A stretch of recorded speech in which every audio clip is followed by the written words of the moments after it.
This week's podcast is sponsored by MPB, the simplest and safest way to sell photo and video kit. Free up funds from your kit bag and get paid fast. Find out how much MPB will pay you at mpb.com/sell.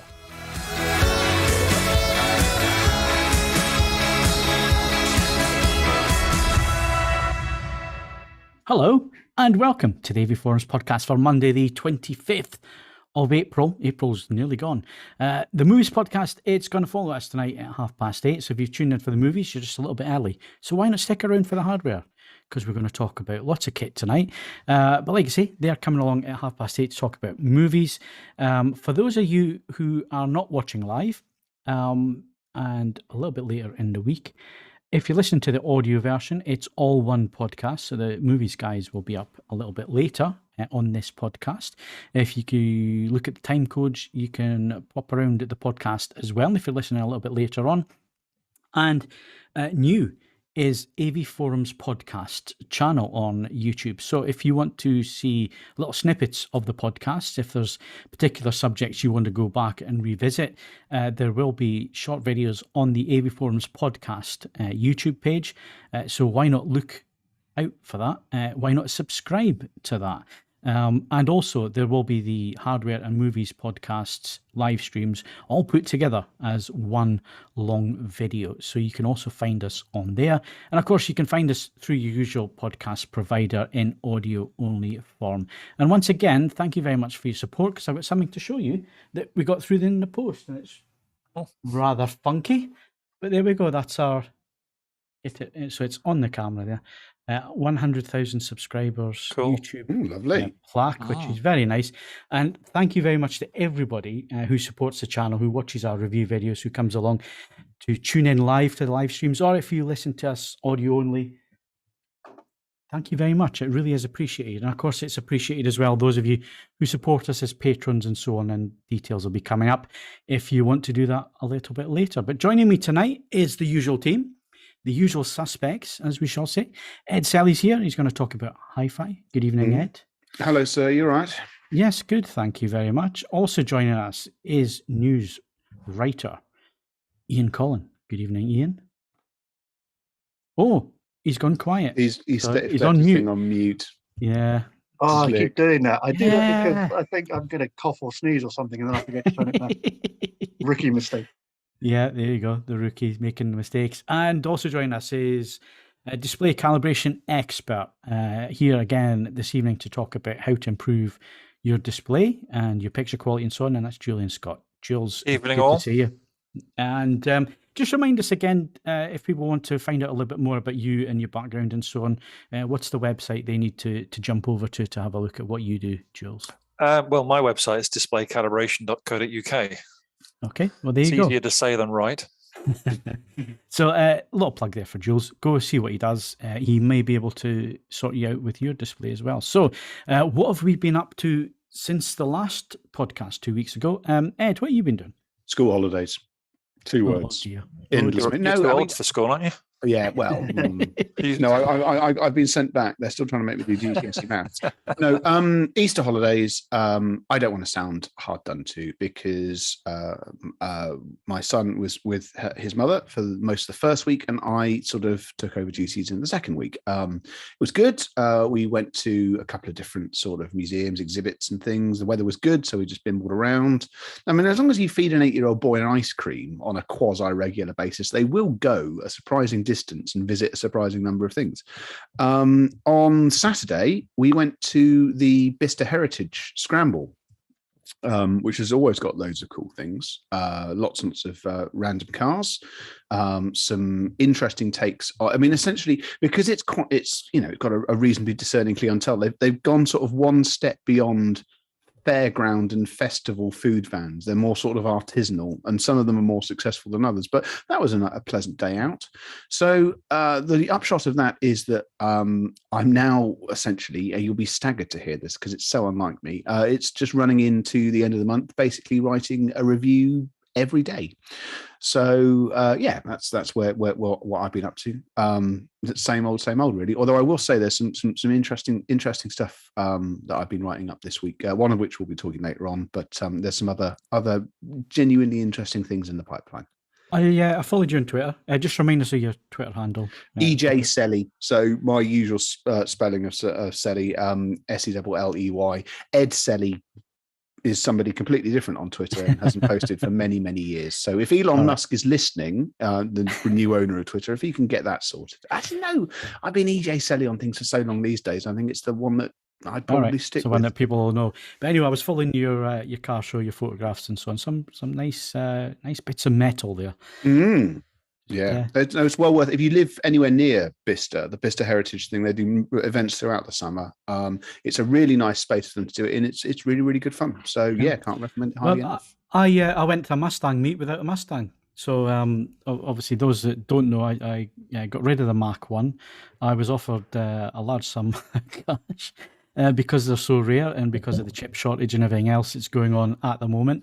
And it was winter time, so I got rid of mine. So I went to a Mustang meet without a Mustang. It was interesting. Of course, how did you get there? I got there in a Kia diesel. I do hope they made you park around the corner. Oh yeah, parked around the corner out the way, and I actually arrived there in the passenger seat of a friend's car, so it wasn't too bad. But yeah, that's how it's going to be this year. I'm busy looking to move house and so on, and the car had to go, unfortunately, so for that to happen. But we'll be getting back in once. If anybody sees a 15 to 17 model, has to be a 5 litre, has to destroy the environment and sound noisy and all the rest of it. That's what I want. But yeah, it was interesting going and not having a car. Also back running again. So well done. I couched a 5K. I was supposed to be doing it this evening instead of a podcast. I'm going to have to do it every other week. But yeah, I'm building up to getting to park runs and so on, and running 5K and all the rest of it. And do I enjoy it? I don't enjoy the getting out and doing it, but afterwards you do feel perversely very happy with yourself, and you feel good after it. But it's the actual doing it. You go through all the emotions. Let's just say you think, why am I doing this? What's wrong with me? Move a bit faster, fat boy, that kind of thing, all running through your head. And then you finish and you feel great. So yeah, back to running again. Jules, what have you been doing? When I've not been in dark rooms, I have been mostly walking. I think some of you guys have been as well. Nice weather over the weekend, wasn't it? Yes. And actually, what was struck me was that the fields are parched. We haven't had a decent amount of rain for a long time. No, it is dry. But if it mimics what happened last year, you're already waiting. It's not particularly warm. Yeah. I mean, I remember May the 1st last year was bloody cold. I mean, I remember listening to my heating running on May the 1st last year. And then we had a very wet spate in May. So I don't know, much as I don't necessarily enjoy being rained on, I agree with you, Jules, that we probably need to do something about it. So if it's the same as last year, then we just essentially we have this pleasant spring-based weather, then it's damp, and then we get sort of summer proper for an intermediate period of time, sort of June, July sort of phase of it. But I wait with bated breath to see what gets sprung this year. But we've had decent weekend weather, haven't we? It was very nice. Yeah. And, my youngest daughter's back from uni for Easter. My oldest daughter was off because she's a teacher. So we went out to a National Trust place, and I was all set for a lovely slice of their Victoria sponge cake, but the sods have put the calorific value of everything on a board in front of you. It's like 650 calories for a little slice of Victoria sponge cake. It's like, I had to settle on the chocolate brownie for 400.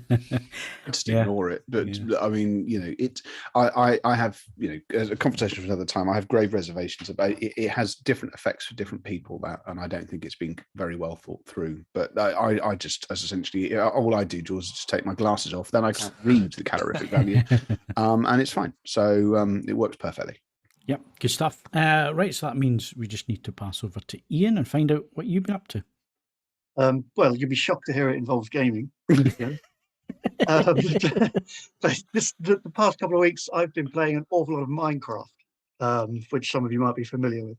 It's part of a side project that I've got going on. I had to kind of dive back into. I haven't played it for quite a while, so I had to basically start from scratch. So going through all the stuff that I'd gone through before, but this time I had to make an effort to kind of learn a lot of the stuff I hadn't played before, I hadn't learned before, and also get to grips with all the stuff that's new since I last played it. And it's given me kind of a fresh appreciation for just the sheer scale of what you can do in the game, because it can be a very simple game of just digging holes and building things with blocks. It's basic, it's simple, kids can play it. But the complexity, when you really dive into it, it still manages to surprise and amaze me even now. Like, one thing, it's a relatively simple design, but I managed to make a rubbish bin, like an automated rubbish bin.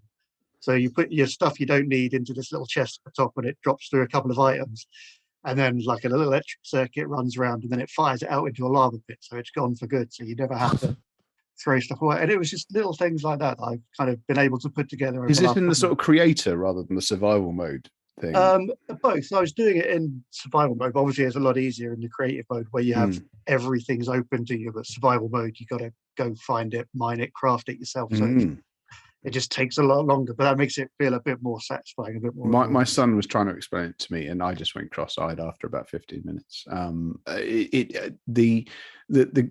But I agree with you. I mean, people have built sort of working computers in the creation mode. It's just bonkers. So I'm impressed, and it sounds. I mean, it's vaguely wholesome. So that's all good too. Nobody dies. Well, sometimes they do. Do they? Yeah. All right. Okay. For a game that's aimed at kids, like a lot of the early stuff involved killing animals for food, so it's not exactly entirely wholesome. But yeah, it's still it's cute, fluffy. Kids can play it because, like I say, it's in its simplest form. It's very basic, but yeah, you can get deep into it and get lost forever. Okay, well, that's what the team's been up to this past couple of weeks. We're going to get on with the show, and we're going to do hardware next. If you'd like to support the AV Forums podcast on a regular basis, then why not become a patron? Head over to patreon.com/AV Forums to sign up. You can also make a one-off donation through the Super Chat or via streamlabs.com/AV Forums. All donations help us to improve the website and the podcasts. Thank you to all our supporters. Okay, do you fancy winning something? You're going to have to be quick on one of these competitions because it ends tomorrow, but Ian's going to tell us all about the stuff that you can win hardware-wise. Yeah, like you say, there's 2 competitions up and running. First of all, you can win a Valencia single Tuscany black cinema seat, which is worth a bump of £1,399. So that's definitely something worth having. Very nice. And the competition that's closing on the 26th of April. So if you're watching this live, you've got a day to get in it. If you're watching it the recorded version, you might have missed out. But it's a chance to win an Atlas EOS modular 4.0 power conditioning block worth £900. That one's courtesy of our friends at Yorkshire AV. So if you're quick enough, you want to get into that second one, or if you want to win that black cinema seat, head over to avforums.com/competitions to get your entries in.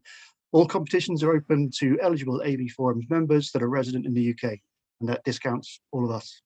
Excellent. No. Believe it or not, it's Phil. No, it's just me. That's Phil. You guys can enter. All this time It would be suspicious though if we did win. It would, but there's nothing stopping you in the rules. I didn't know that. As long as you're a resident in the UK and not some far Get yourself planet. a big cherry and gum. Yeah, there you go. There should be previous competition winners. Obviously, this doesn't pop up in the same way as the movies, so we will get some previous competition winners announcements for you for the next podcast. We will look into that and we'll tell you what people have been winning, because we've had a few close in the last couple of weeks, so we'll get on to that. Again, the chat window is open if you're watching live this evening. If you're not watching live and you want to ask questions, you are more than welcome to do that. You can do that via podcast@avforums.com email, or drop a question into the chat forum, AV Forums podcast chat forum. You go into the forums list, go all the way down to the bottom of the forums, and you'll find the podcast forum. Then just find the episode and leave your question there, and we'll get back to you with an answer, hopefully a little bit later. But like I say, if you're watching us live, thank you very much for doing that. There's quite a few of you out there tonight. Please do hit that like button. It is important. It helps us get found and bring more people into our cult. So please help with that, if you don't mind. And of course, if you want to pop around all the time and see the podcasts as they happen, as well as TV reviews and TV settings videos and all that kind of thing, why not hit the subscribe button? It would be appreciated. So get your questions in. We'll come back to those a little bit later in the podcast. See, there's a lot of TV stuff coming in. That's great. We will get to that. And I'm going to talk about TV in a little bit, but we're going to do AV news first. Then I'm going to do hi-fi news. We'll then pop over and I'll talk about the LG C2, which is a TV I've been living with at the moment. Ed's going to talk about some Mission speakers that have come in for review. The review's not quite ready yet, but he's going to give us a preview of what he thinks. He's been living with these things for a little while. And then we're going to go over to Jules, who's going to give us another lesson in calibration. How can we improve our TV's picture performance? And we're talking about the room tonight, so stay tuned for that. And of course, we've got Ed's album, vinyl, and playlist to round us off. So first of all, let's go over to Ian for AV news. So what's been hitting the news pages this week? Well, primarily probably start with TCL unveiling their latest collection of TVs for 2022. There's 4 models in total, making up the new C series, 2 of which mini LED TVs and 2 QLED TVs in there. Plus, they've also announced 3 soundbars, so they've obviously been pretty busy of late. All of the key information is up on the website, so I won't go through everything on these. But the short version is the 2 mini LEDs come in sizes from 55 to 75 inches, whereas the QLEDs start at 43 and go up to a pretty sizable 98-inch model. So that's basically a window. Amongst the upgrades, TCL are promising the usual suspects, really: higher brightness, better contrasts. And most of the TVs also come with some very gamer-friendly features, so there's some very interesting choices in there. As for the soundbars, they all look pretty good as well, led by the C935U, which is a 5.1.2 Dolby Atmos soundbar with a wireless sub built in, which unsurprisingly they're billing as being the perfect companion to their TVs. No pricing given for anything as yet, and we're told to expect everything by the second half of 2022. Okay. TCL is still trying to make their mark in the UK market. They've been 2 or 3 years now, maybe a bit longer than that actually, because lockdown and what's happened the last couple of years kind of skews when you're trying to remember back to how things used to be. But it's probably about 4 or 5 years, if I'm being honest. Still haven't really got a grip. And I think the thing, certainly with AV Forum's audience, is the fact that we don't tend to get the models that are launched in the States. So it's going to be interesting. And it's not just TCL. Hisense do the same thing. They launched the much better spec models to the larger market in the US, and we don't get those models. And obviously there's a business case for that. But we've pushed them a few times, both companies, to look at bringing their TVs into the UK. So it'll be interesting to see how they perform. It'll also be interesting to see if they put them forward for review, because again, getting these TVs in for review hasn't been easy up till now. So we'll wait and see if our request for review samples and so on, and the higher end models is what we're interested in. We'll see if we can get those in. So that's TCL. Any other TV news, Ian? Yeah, and I hope I'm pronouncing this right. It's the Loewe Build CTVs. Yes. Yeah, these are a couple of 2 new compact edge-led TVs. Come with Dolby Atmos and Dolby Vision, but they're sort of small, compact, and supposedly sophisticated TVs, coming in a 4K 43-inch model and a 2K Full HD 32-inch version. So they're kind of designed to kind of look good within kind of a modern home, but these are kind of relatively small screen sizes compared to the usual suspects, but they still come in with relatively lofty price tags. Yeah, coming at £1,500 and £1,300 respectively. So it'll be, considering you can buy considerably larger TVs for a similar price, it'll kind of be interesting to see whether they've got the substance to match the style, really. Yeah, it's very much a designer TV, very much design led, and they always have been. Loewe, they've always produced beautiful looking products and well built and well engineered products. They have gone out of business a couple of times, so I think this will be the 3rd reincarnation of the brand. So yeah, 3rd time lucky. And it's interesting that they're starting with small screen sizes this time around. Obviously, they think that there is a luxury specialist market there. So again, it'll be interesting to see how they take to the market. And Jules, any Loewe customers out there who have had their TVs calibrated? Really, to be honest, I mean, I haven't done it a few years back, but No, I don't really. It's the usual suspects, isn't it? And for me, it's Panasonic, LG, Sony. Those are the main three brands that I come across. Samsung as well, but Loewe, not very often, I have to say. Yeah, it's a completely different market. It's like your Waitrose supermarkets, and again, it's a different demographic that they're going for. They're going for a luxury. It's a luxury item. So, and again, I keep saying it'll be interesting, but it will, to see how they get on. Right, let's move it on. Let's talk some audio. First of all, AV audio, new soundbar from Denon. Yeah, this one comes in at what we call the more affordable end of the spectrum, with the DHT-S217 price at just £250, but still coming with Dolby Atmos 3D and built-in subwoofers. So chances are it's not going to match up to some of the pricier options in the Denon range, such as the Home 550 soundbar we covered more recently. But it's just a nice, affordable option that comes with all the kind of the key features that you're looking for within that kind of price range. Fit under most good sized TVs, so it just looks like a nice addition to the family that offers something a little bit different that the range hasn't perhaps covered in the recent past. So it's, again, it could be interesting how it kind of fits in with the rest of the models that are out there. Yep, and we should have a review coming up with that soon. You may have noticed that we do have a new reviewer for home AV products, John Archer. John's been around a very, very, very long time in the industry. He's agreed to come and review soundbars and other home AV products for us at AV Forums. So his first review is on the homepage at the moment. It's a Samsung soundbar. If you want to go and find out a bit more, then go and read that. It's on the homepage right now. I think it's the Q990B. So go and have a snappy model names, isn't it? Yeah, it's gone from A last year to B this year. It's I mean, to be fair, that does give them plenty of time before they have to think of doing anything different, doesn't it? So, there's some commendable future-proofing going on there. I mean, if manufacturers are listening, can you make sure that if you have a model number, it is worldwide, the model number? It makes it so much easier, because we're living in a global economy these days, and with the internet and everything else. I mean, we have a huge audience, not just UK, even though we're UK based, from all over the world. And when you're discussing products and they have different names and different model numbers and all the rest of it for the same products, it gets confusing very quickly. So please, manufacturers, one model number for the entire world market would be ideal. We might even talk about your products even more if we can do that. Right, let's move on to some hi-fi then, just to round up on the news this week. So Ian, what's happening hi-fi wise? Starting off with some speakers. On the last podcast, we mentioned the Eclipse retiring its classic TD-712Z speaker without having a replacement ready for it. But there's no such issues this time around with the TD-307 loudspeaker, which is getting an instant upgrade from the Mark II to the Mark III version.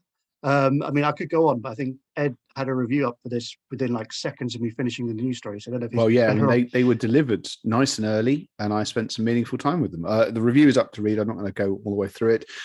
If you accept that this is really competition for open-backed headphones, and in that regard, it used near field, they are utterly sublime.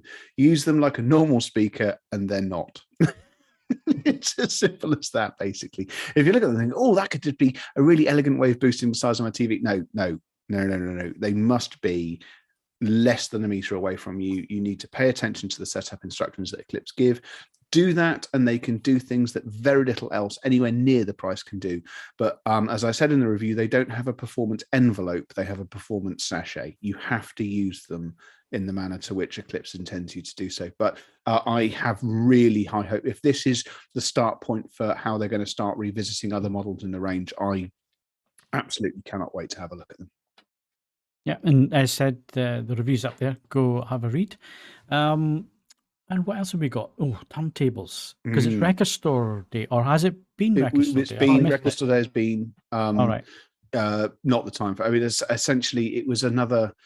I don't think we've had a vintage clutch of Record Store Day records for a couple of years now, but I do. Obviously, there's been a huge amount of disruption, full stop. But no, it happened, and I hope that people that participated in it picked up what they wanted and had a good time. But no, there has been a load of turntables at the same time.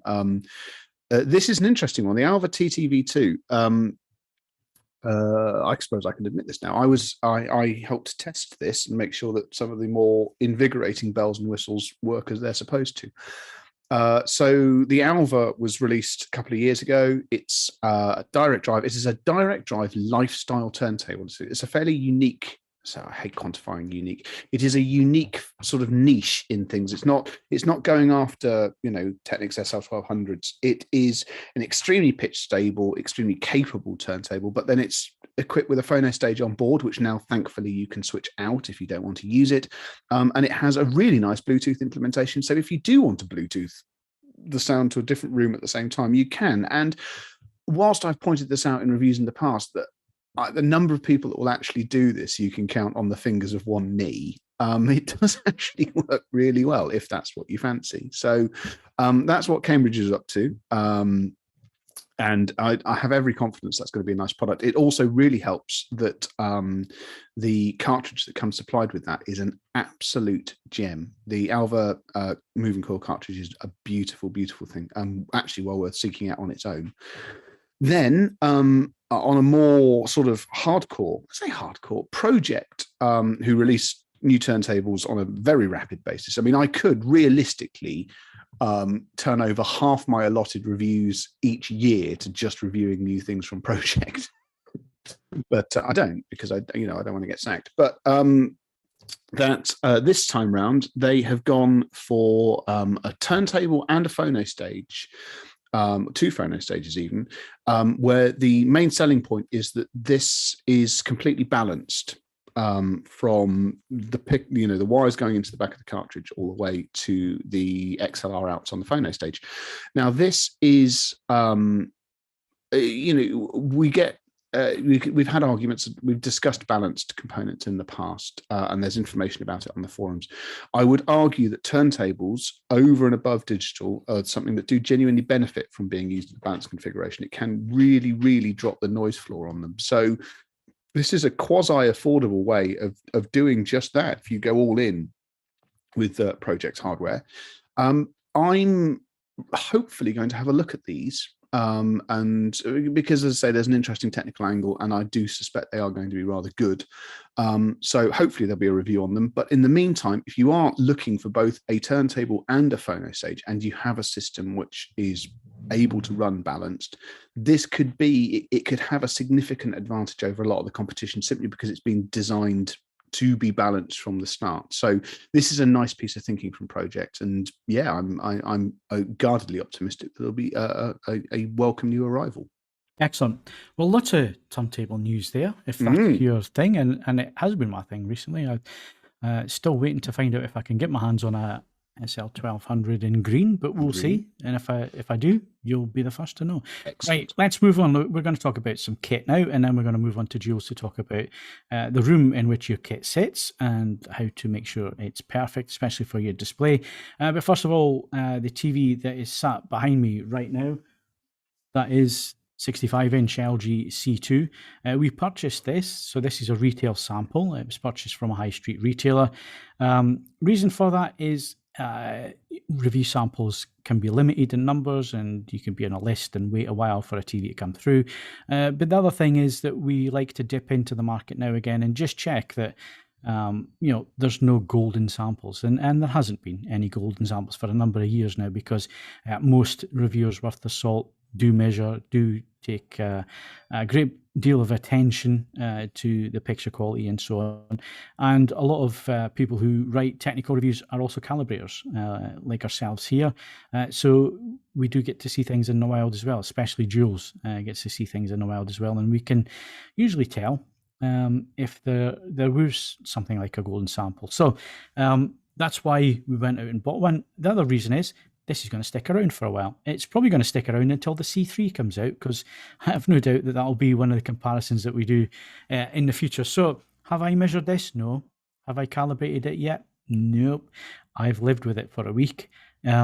Just out of the box settings, set it up with WebOS on my network, made sure all the apps are up to date, made sure they're all working, and we've basically used it as a living room TV for a week, just to see how it beds in, because it's no point measuring it and doing all your testing brand new out of the box. You got to let these things run in a little bit, especially with it being a retail sample. It hadn't been used before.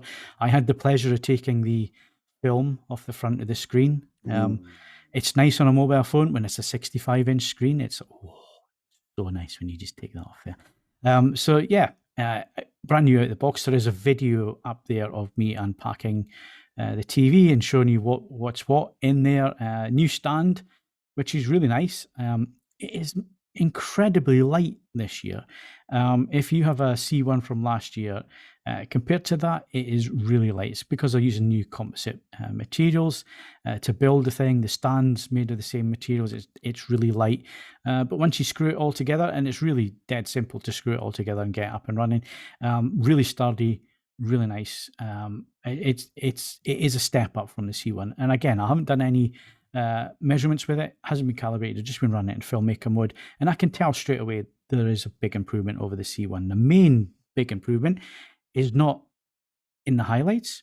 It's what we discussed last time on the podcast. It's what's happening in the shadows, and that is that LG have managed to get the new Gen 5 Alpha 9 processor able to get out of black properly, without dither, without using too much black crush to cover up any flashing or whatever.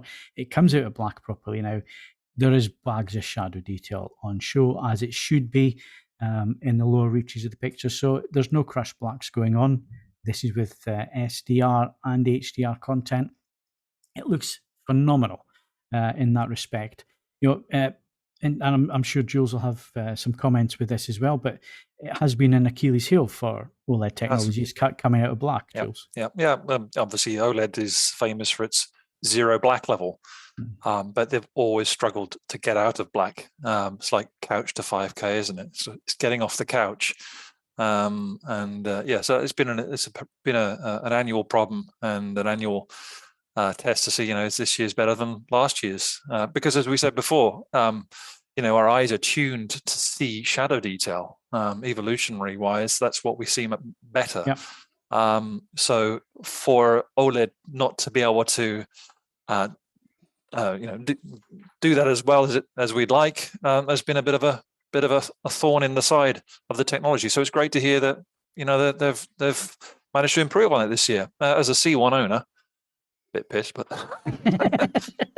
well, I mean, there's no such thing as the perfect display, and I'm going to come on to it in a minute, because I've been reading the chat that's going on at the moment, the live chat with the video, and a lot of hype about QD OLED at the minute. And I'm sure QD OLED has its plus points. It's also going to have its negative points. So people who are saying that WRGB OLED is dead and LG OLED is dead, and that's nonsense. It's absolute nonsense. LCD is still around, and LCD is still doing a great job, because there's investment still in that, and it matches people's requirements. And I think this is something we really need to get across. And it's a different technology. There are different technologies to do slightly different things, and one technology is going to suit one person better than another technology. There is no perfect TV. I am sure QD OLED is going to do really well. It should do, with the amount of hype at the minute. I have no doubt that there's certain manufacturers are pushing that hype on the internet, because it seems to be everywhere at the moment. Yet we can't get these things in our hands over here, unfortunately, just yet. The Samsung is pretty rare, and the Sony's not going to be around for at least another month or so, probably a little bit longer than that. Now, I have seen the Sony. I've seen QD OLED. I've seen it with their processing. I've seen the demonstrations that a lot of other journalists saw earlier in the year. It is impressive, but again, it's not perfect. So I think we need to rein in the over-the-top hype. Let's hit the brakes on the hype train, guys. Yeah, let's just see how things actually pan out. Once we can live with the technology for a little while, once we can put it up head-to-head with existing technology, anybody that comes in, and I don't mean to be disrespectful to the guy who put the comment saying that LG OLED is dead, but that's not helpful to anybody, and that's not true. it's there is a place for each of these technologies. There's going to be price points for each of these technologies. You're going to see improvements. We've seen improvements this year, and this was the point I was getting across with the C2 compared to the C1. There are improvements here. They have been listening to feedback, and they have been improving the technology as it goes along. And I've no doubt that the same will be true with QD OLED. I just think it's getting overhyped at the minute, and we just need to rein it in just a tiny wee bit. Yeah, and get some really good technical reviews done. Yeah, and that's where we need to nail in on that. And I'll be very interested to what you have to say, Phil, because you'll probably get one before I see one in the wild.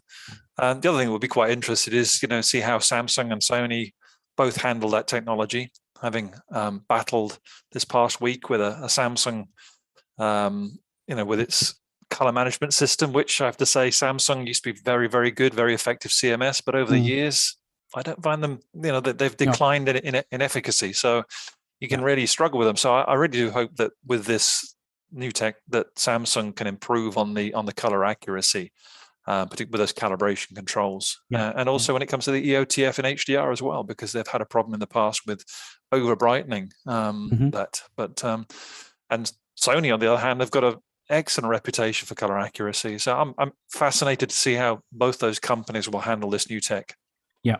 Yeah. There's no doubt, it has a value that wouldn't be coming to market if it didn't have a value. I have seen the Sony. It's very impressive. But again, you're only getting one side of the story at the moment.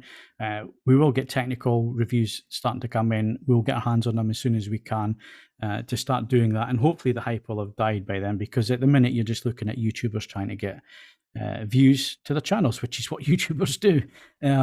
They go to far lengths to hype things up to get viewing numbers. And once that dies off, we'll start to get the real story. We'll start to find out exactly what this technology is capable of and how it manages. And like we said in the last podcast, LG screens are used in a professional environment. They are used to check color grades and all the rest of it. If it was a dead technology, if it was a bad technology, it wouldn't be getting used for that. So yeah, let's rein in the hype a little bit. And stay tuned for the C2 review. That is coming up very soon. It is a very impressive TV. It's going to be a big seller because it's at the sweet spot. It always has been the C series has always been LG's sweet spot. It does everything incredibly well. If you're a gamer, it is an absolute beast of a TV. It has everything on there. It does do 4K 120 at full res and all the rest of it. So it is a cracking TV. I'm going to get on to testing it this week. There will be a settings video going up this week as well, and then we'll get the round to the full review probably next week, because I don't like to just take these things out and give you a verdict straight away. We like to actually test them and review them. And that takes a little bit of time. So anyway, that's the LG C2. Like I say, a review coming up soon. And there's another review coming up soon on a product that Ed's going to talk about. And I know Ed's been really excited about this because it's been all over his Twitter feed, and I've been seeing the photographs, and I even got my own photograph sent to me on an internal chat as well, because I think you were dead chuffed when this set of speakers turned up. This is the new, and I use the word new in the sense that the product is newly arrived, but it's the Mission 770, which is a faithful recreation of the first Mission speaker ever launched, also called the 770. And it shares no parts in common with the original. And essentially, I just wanted to do a very quick preview on this one because it's been a fascinating experience. One, going back to what I said earlier on, I've had longer with these just running than is normally the case, because last week I didn't do any reviewing at all. So they were just they were used for everything. So the end result is I wrote the AV Forums review today, 2,800 words of it. And part of the reason for that is this is every now and again I have to do this. This is a review which has two conclusions. It has a conclusion which is me putting my sober trousers on and objectively measuring them, making a judgment call against other speakers we've reviewed at the price point. And then there's another conclusion, which is what Ed think about them. But there are just a couple of things I wanted to cover. Some of the comments when the news story went up. This genuinely is a It's a £3,500 loudspeaker. It's not inconsequentially expensive, but having now spent some time with it, it's absolutely competitive with anything being built in Europe at the price. It is beautifully assembled. Mission hasn't they're not swinging you out of anything. And the fact it comes with a proper pair of stands, which otherwise would be a bit of a challenge to get because it's a weird old shape. It's a really nicely thought out product. And I'm going to go light on the sound details because that's all going to be in the review. I just wanted to say this is an example where we with the television reviews, as you've just been discussing, there's an element of the absolute. You run the program and you can make a judgment call on this. 2-channel has always been a bit more of a luxury good in this regard, and one of the things it has to do is make you happy. I will say, I don't think it counts as much of a spoiler because I think you probably guessed it anyway. As a device to make me happy, I haven't tested anything under £5,000 that is just more covetable day to day than these loudspeakers. Other than the fact that they're enormous, and I already have many, many pairs of loudspeakers, I'd have a pair instantly. So make of that what you will. The full review will be ready to go for Phil at the weekend. You can put it up at any time, I believe. I need to check exactly because it's possible that there's, I know that another magazine has a print exclusive. I need to check that there's no web exclusive terms and we can go when we go. But yes, it's been a genuinely enjoyable experience. And I hope you enjoy reading it half as much as I've enjoyed writing it and doing the testing for it. But, 2,800 words, that's a lot for you, Ed, and that's well, to be honest, you yes, must have liked them. So there was some technology to cover, but as I say, when you write 2 separate conclusions, that tends to boost the word count somewhat. So good. Well, I'm looking forward to reading that once it comes through. So we'll look forward to that one. So let's move on to our subject for tonight, and we're going back to TV. We're going back to picture quality because we've got Jules on the podcast now. For those of you who don't know, Jules is a professional calibrator. He not only calibrates consumer TVs, he's also in studios, professional environments, and calibrates professional grading monitors as well as the domestic side of things. So a real mix of work that you have there, Jules. And obviously there's a whole audio side that we'll get onto at some point in the future, but let's stick to displays. So you go into grading suites where the professionals work, where all this work gets done in terms of making sure the colors are correct and that they pull the shadows that you're supposed to see and hide things that you're not supposed to see and so on. But these are done in professional environments, Jules, which is normally pretty dim. And maybe we maybe have viewing rooms where that would be the case. You can see the room behind me where I test the majority of TVs. It's a normal living room, white walls and so on. We don't all live in grading suites. So what are we missing out on, and how do we make sure that we're still getting the full experience from our display? Yeah, well, obviously, reference content is made in reference rooms. If you go into a grading suite, as you say, it's dark, very dark. In fact, standards organizations like SMPTE actually have a specification for the ambient, the amount of ambient light you should have, or in that room, 5 nits. It's dark decor. It's certainly neutral decor, so there's no red walls or anything like that. It's everything is done in that room to make sure that nothing is interdicting with the ability of the colorist, the grader, to see the content exactly as it should be seen. And the standards, obviously, for SDR, when you're calibrating those displays, 100 nits peak output, 2.4 gamma, also for bias lighting as well. If you go into a grading studio, there will be a bias light behind the TV, and it's not TV behind the monitor, and it's not funky disco lights or anything like that. It is D65 calibrated light at 5 nits maximum. Used to be 10% of peak brightness. Some people still argue that's probably a better option, but it's now fixed 5 nits on the bias light. And if you want to see the content in your home as accurately as possible, you're going to do what you can to replicate that environment. So again, switch, putting the lights down, making sure that there's no sort of reflections. Some people can do that, some people can't. I'm lucky to have a demo room, my room where it's all black fabric walls and everything. There's nothing like that. My living room's completely different. That's where my wife rules. So unfortunately, I can't do things like that. In that's white walls, like most of the living rooms I go into to calibrate. And do what you can to lower those light levels, particularly with HDR. And the reason is because what you can do with SDR, because it's graded to 100 nits and you've got TVs that are capable of a hell of a lot more output than that, is that you can actually increase the light output. So you can go from 100 nits to 150 nits, depending upon the amount of ambient light in the room. The other thing that you would probably do in terms of calibrating, if there's significant ambient light, is again, you'd adjust the gamma output. So although reference gamma is 2.4, you might want to drop to 2.3, 2.2 for a brighter room. Because that's going to elevate the shadow detail that are otherwise going to be, occluded by the ambient light in the room. So there's things you can do for SDR to adjust for a non-reference environment, but HDR you can't really, because there's no way that most TVs are already flat out, foot to the floor, and they still can't get to 1,000 nits that the content's been graded to. So where can you go? It's not as if you can increase it. So I see a lot of people on forums complaining that the HDR is too dark. And the answer is your room's too bright.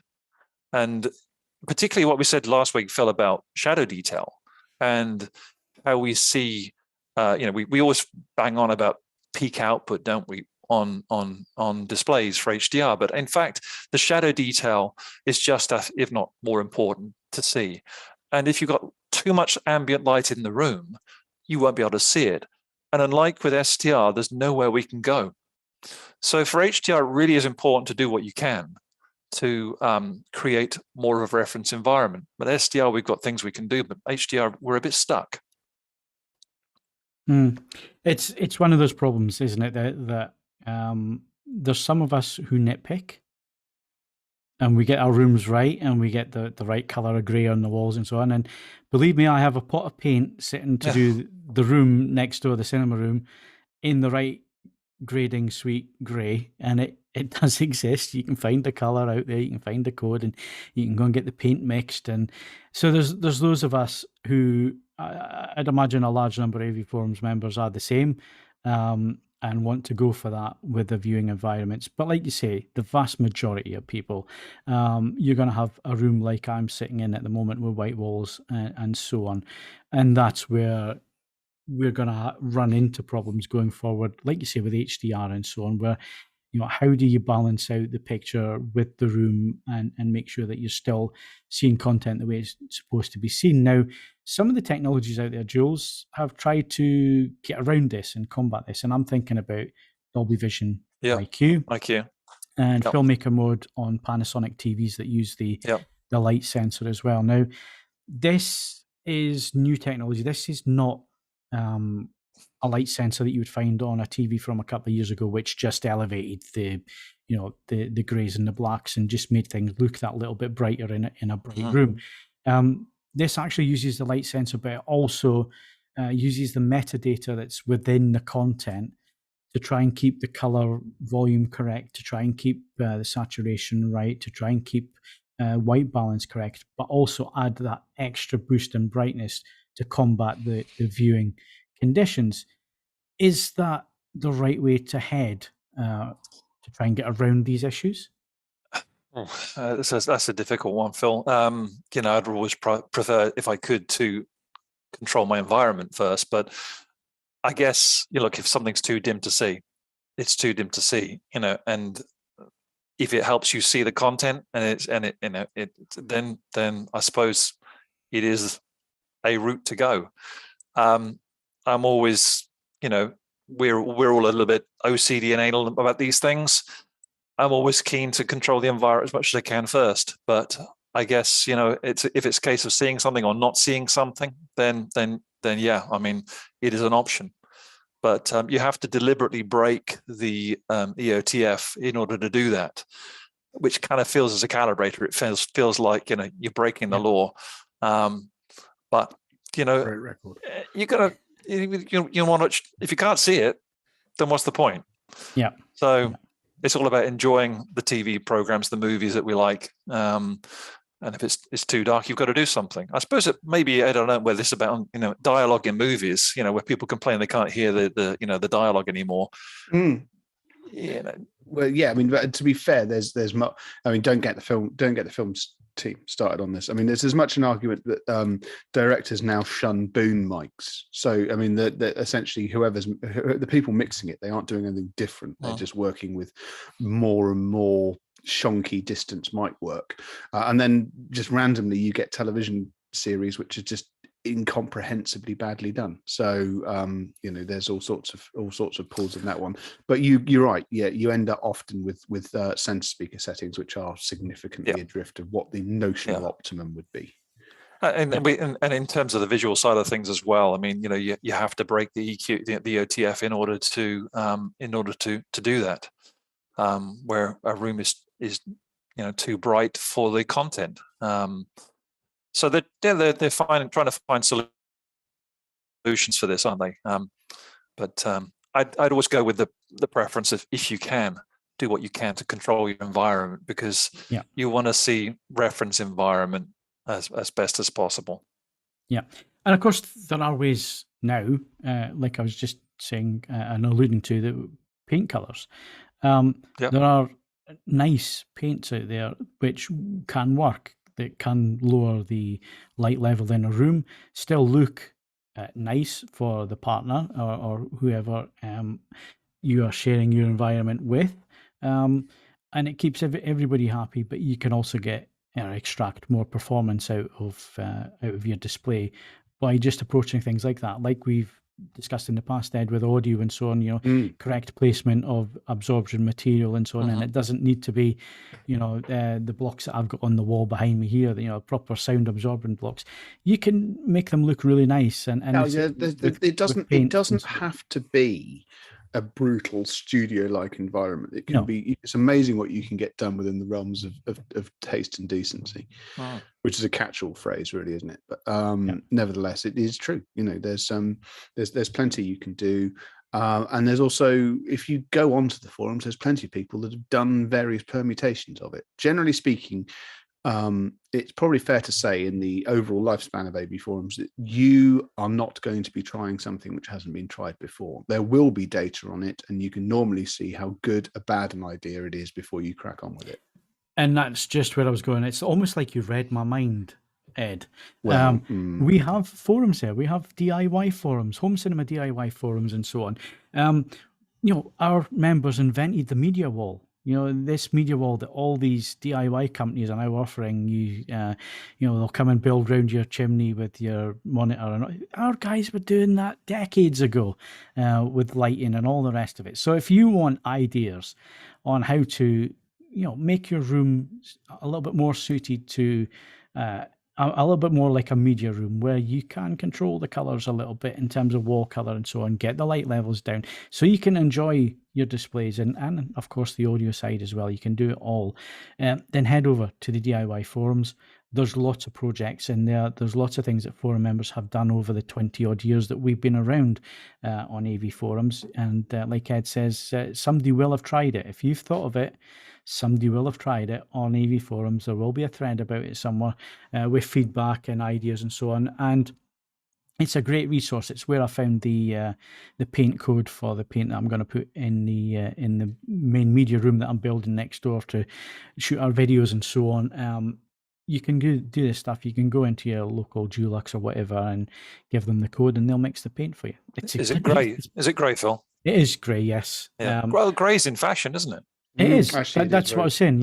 It very much so in fashion at the minute. And you can get the right shade, which doesn't need to be really black, but grey does soak the light. It will take the light out of the room and help with things. So there's lots of advice on AV forums. Go find it.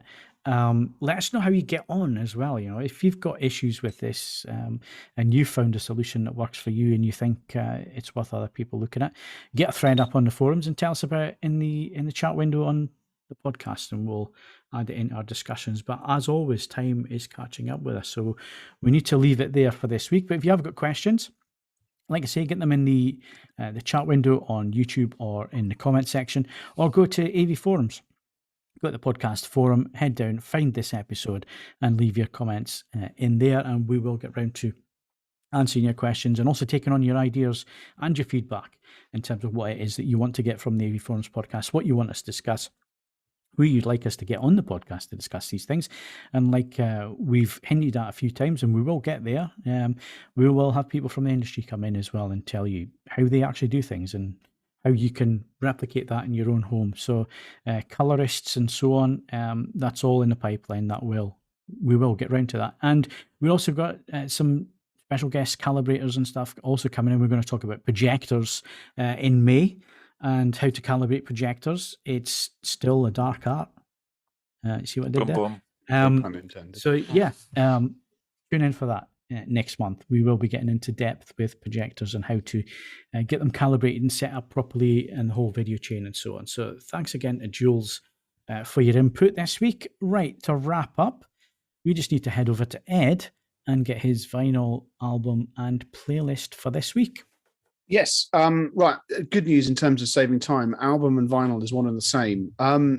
Obviously, lots of people have heard of Brian Eno because he's one of the foremost ambient musicians of the last 40 years. But Brian has a brother called Roger. And I'm going to be contentious here. Over the last couple of years, Roger Eno has turned out better music than his more illustrious brother.